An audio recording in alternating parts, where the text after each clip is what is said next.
narcisismo? O que é uma pessoa com essa característica? Tá, ao longo da história da psicologia, narcisismo significou diferentes coisas, mas o que eu quero focar especificamente é no transtorno de personalidade narcisista. Tá. Um transtorno de personalidade é diferente de uma doença mental, porque uma doença mental você pode tratar. Então, por exemplo, digamos que você perde seu pai. Você pode entrar em depressão porque pode ser uma resposta natural. Mas essa depressão, você não quer dizer que você vai ficar deprimido pro resto da vida. É um impacto momentâneo a algo que te aconteceu, algo traumático. Então você pode tratar, você pode melhorar e superar essa depressão. E é assim que funciona a doença mental. Já quando a gente fala de transtorno de personalidade, nós não temos pesquisas que mostram que é possível você mudar a estrutura de personalidade dessa pessoa. E ou seja, é muito mais grave do que uma doença mental. E quando se trata do transtorno de personalidade narcisista, nós estamos falando de pessoas que não conseguem interagir com outras pessoas como se essas outras pessoas fossem indivíduos à parte, com direito às próprias opiniões, à própria existência, aos próprios valores, ao próprio jeito de existir. Quem tem transtorno de personalidade narcisista tem certas características, como, por exemplo, a necessidade de ser o centro das atenções em todos os momentos.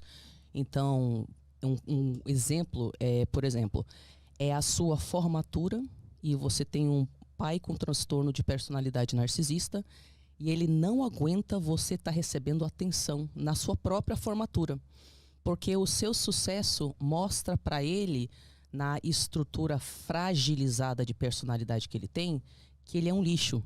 Então, ele pode fingir uma doença, fingir um desmaio ou ter algum tipo de surto na sua formação para que ele receba atenção em vez de você. Outra característica desse transtorno é a ideia de que você é especial. Então, você tem uma constante sensação de que você é superior às pessoas, que na verdade muitas vezes vem como uma compensação a uma constante impressão de que você é inferior a todo mundo. Então, como isso dói, como defesa, a personalidade narcísica decide: por que eu me sinto tão diferente? Ah, já sei, deve ser que todo mundo é inferior e eu sou melhor. Aí essa pessoa passa a entender que apenas pessoas igualmente superiores, incríveis, que fazem parte de uma certa elite, poderiam interagir com ela, pois o resto é muito inferior. Outra característica é a falta de empatia. Narcisistas não conseguem ver a sua dor, conseguem saber que você está machucado e doendo, mas não conseguem se importar. Porque eles não conseguem se importar com absolutamente nada nem ninguém que não diz respeito a eles mesmos.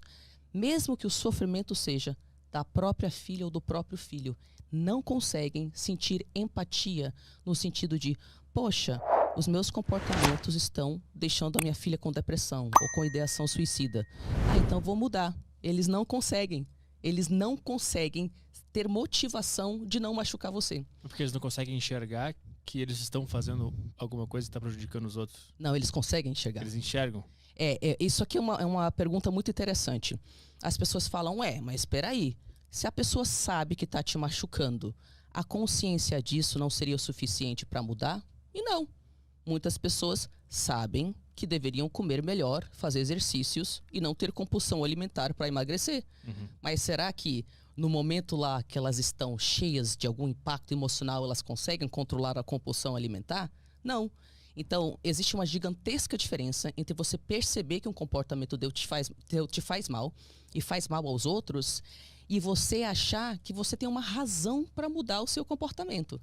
Primeiro, que essa mudança de comportamento seria para o resto da vida, porque é uma mudança que exige um esforço fenomenal para você tentar reestruturar a sua personalidade.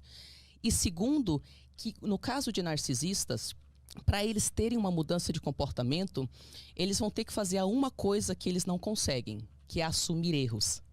Se o narcisista, no fundo, se sente inadequado e como compensação a essa profunda sensação de inferioridade.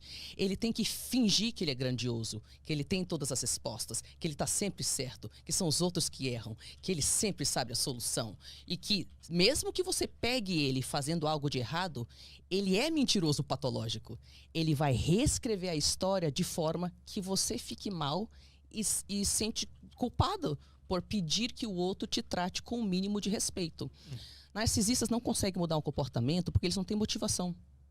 E eles não conseguem entrar em contato com a humilhação, a vergonha e a culpa de perceber que ao longo das décadas de vida deles, eles destruíram inúmeros relacionamentos. É muito pesado. Quando uma pessoa descobre que tem transtorno de personalidade narcisista, ela quer fazer de tudo para não enxergar isso. Até porque você não acha nenhuma informação positiva na internet sobre o tratamento desse transtorno. Então, mesmo que você seja diagnosticado, você não vai achar terapeutas que lidam com você. Você entendeu? Porque não, agora, hoje em dia, o conselho oficial de terapeutas, se você lida com um narcisista, é cortar contato.